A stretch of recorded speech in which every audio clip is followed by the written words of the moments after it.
হরে কৃষ্ণ, রাধে রাধে। আমি গীতার কথায় আপনাদের সুস্বাগতম। আজকে আরেকটি ভিডিওতে গীতার অষ্টাদশ অধ্যায়ের 11 নম্বর শ্লোকটি পাঠ করছি। আপনারাও কিন্তু আমার সঙ্গে অবশ্যই পাঠ করবেন। ওং নমো ভগবতে বাসুদেবায়, ওং নমো ভগবতে বাসুদেবায়, ওং নমো ভগবতে বাসুদেবায়, ওং তৎসৎ। হরে কৃষ্ণ। শ্লোকটি আমার সঙ্গে উচ্চারণ করবেন।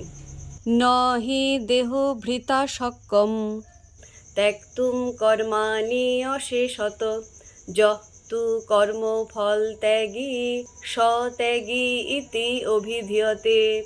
অনুবাদ: অবশ্যই দেহধারী জীবের পক্ষে সমস্ত কর্ম পরিত্যাগ করা সম্ভব নয়, কিন্তু যিনি সমস্ত কর্মফল পরিত্যাগী তিনিই বাস্তবিক ত্যাগী বলে অভিহিত হন।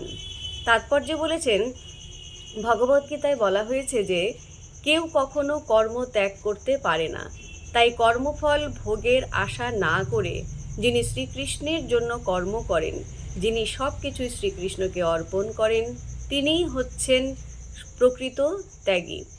আন্তর্জাতিক কৃষ্ণ ভাবনামৃত সংঘের বহু সভ্য আছেন যারা অফিসে, কলকারখানায় অথবা অনেক জায়গায় খুব কঠোর পরিশ্রম করছেন এবং তারা যা রোজগার করছেন তা সবই সংঘকে দান করছেন। এই সমস্ত মহাত্মারাই যথার্থ সন্ন্যাসী, এরাই যথার্থ ত্যাগের জীবনযাপন করছেন। এখানে স্পষ্টভাবে উল্লেখ করা হয়েছে কিভাবে কর্মফল ত্যাগ করতে হয় এবং কি উদ্দেশ্য নিয়ে এই কর্মফল ত্যাগ করা উচিত। তো ভক্তগণ, এমনি করে প্রতিদিন একটি করে গীতা শ্লোক পাঠ করুন আর এই দুর্লভ মানব জনমকে ধন্য করুন। আর আমাকে যারা যারা কমেন্ট করেছেন তাদের নামগুলো নিচ্ছি: অরিজিৎ পান্ডা, নিরাপদ সূত্রধর, মেধা মৈত্র। সবাইকে অসংখ্য ধন্যবাদ আমাকে কমেন্ট করার জন্য। সবাই আমাকে রাধে রাধে জানিয়েছেন, আপনাদেরকেও রাধে রাধে। হরে কৃষ্ণ, হরে বল।